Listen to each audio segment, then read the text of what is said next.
Welcome back to our discussion on the shoulder and shoulder injuries in women. I'm here with Dr. Q and Dr. Woolridge. In this final section, we will discuss shoulder injury prevention in women. So this kind of goes to both of you. Is there anything women should know or do to prevent these and other shoulder issues? Really making sure that you stay strong. Stay active. We know that weight exercise is great not only for your muscles but for your bone health as you continue on your life. And so, making sure that you're active, you're walking, you're doing some sort of weight bearing exercise is good for any joint, and particularly the shoulder. If patients do get some sort of shoulder pain, making sure that they go get it checked out. It could be a frozen shoulder. It could be something else that happened that they don't remember they had an injury, and making sure that we can address it early to prevent any future complications or any future loss of function is really our goal as physicians. And really, once they do physical therapy, keeping up with it. It can be hard to fit that into a busy life, but they teach you good exercises that are good for your shoulder health lifelong. And so I know being active can be hard to fit into your life, but I think that's the one thing I tell my patients is just stay active and your body will respond to that. So if you're looking to prevent injury for any joint, staying active in a safe manner. And if you don't know, get help. A personal trainer can help you. Physical therapist can help you. Your primary care doctor can give you exercises that are published online to help you guide you, so you get strong in a safe manner. To again make sure that your health and longevity is really our main goal. Yeah, there was something really important in what Dr. Q had said earlier about if you're having shoulder pain, get it checked out. I feel like we as women deal with so much pain throughout our lives physically, whether it's from just menstruation, whether it's going through menopause, whether it's pregnancy. And I feel like we just have this message of, oh, okay, just brush it off, just deal with it. Like, this is what you're supposed to deal with. Life is hard, you're busy, you're, caring for your family, you're managing so many things in your life personally and professionally. Just, oh, whatever, it's fine. Like, I'll just push through and just take care of everyone else in my life. And so I think again that gets to the importance for women especially to not ignore pain that they're having, and to really come get it checked out and to come check in with us.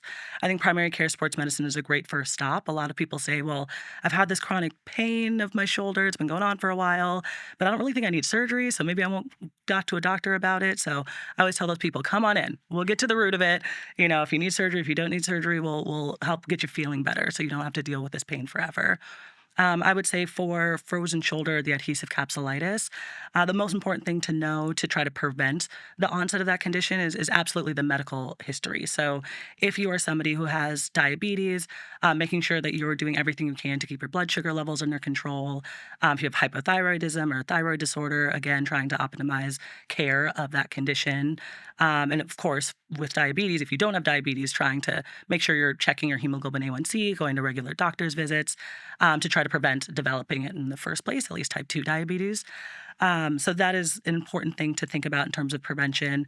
For those of us out there with our hyperlaxity, really, really important to think about staying strong and not necessarily oh, you need to be able to deadlift or squat 300 pounds, which I'm working on. But more importantly, really trying to ensure that the small muscles around your joints are very, very strong. So that involves a lot of small motor motions that you can learn in physical therapy, but also on your own. A lot of band work, Pilates, mat Pilates exercises are really great for trying to engage those stabilizing muscles around the joint to try to prevent more instability events from occurring, especially for us hyperlax folks out there.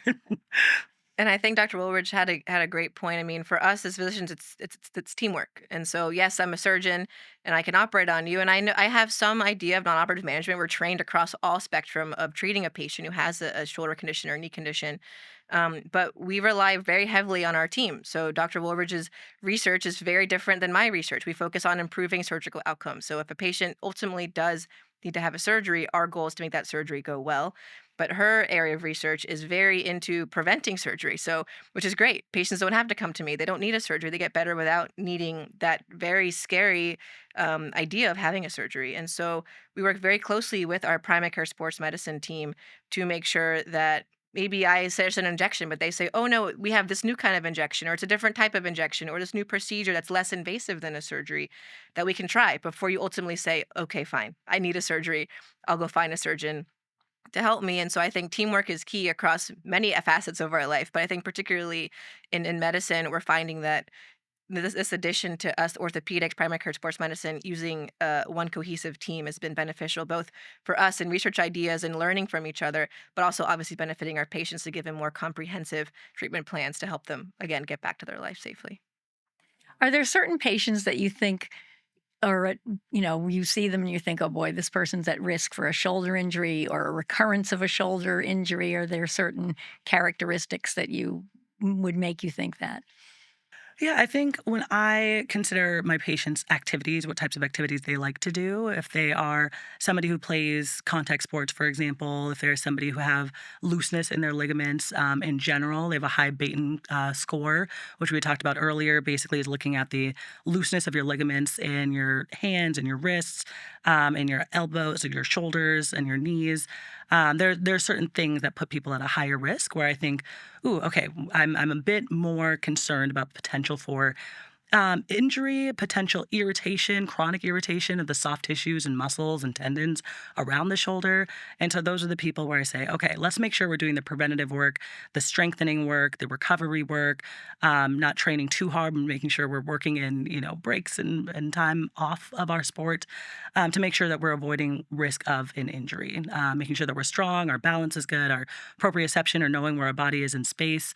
Those are all really important skills for any active person to have. And so want to make sure that I'm leaning into, I really see a lot of benefit in physical therapy, even if somebody hasn't progressed to a point of having a dislocation or having a very severe injury, even if they're just dealing with some chronic pains. I'm like, hey, let's address this before it turns into something more serious. Great. And then finally, let's just, from each of you, what is the one piece of advice you would give to a woman who wants to reduce her risk of a shoulder injury? So I think kind of reiterating what we've discussed. So staying strong. So I know everyone says, I don't want to get bulky, I don't want to get muscular. It's very hard for us to get muscular enough that we don't like our appearance. I think that's just something that our body, our hormones doesn't allow us to do. So I think staying strong and staying active is what I tell all my patients. But I think women particularly might be a little bit nervous to get to the gym. They're intimidated by the weights and the people and everyone slinging those heavy dumbbells around. But I think it's important for anybody of any age to feel comfortable at a smaller gym or a personal trainer or somebody that can help guide them. If it's just walking around the park, something to get you active, I think is great for every organ system, but obviously the musculoskeletal system benefits from this. So that's always my advice for patients is to stay active.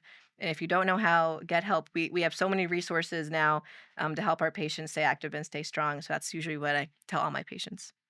I agree. We've referred in this talk about how both frozen shoulder and also shoulder instability can happen after a trauma, after a fall. And so I think fall prevention is really important, especially as I'm taking care of women as we're getting older into the sixth, seventh, eighth decade. The importance of staying active to prevent falls, which will also help prevent various shoulder injuries. So, making sure you're doing balance exercises, single leg exercises, making sure that you are keeping your core strong and your legs strong, such to reduce that risk of falls. I think that's also incredibly important at all ages for our athletes, for our active people, from the teenage years all the way up through older age. Well, great. Well, thank you both for sharing your expertise with us today. And thank you for joining our discussion today.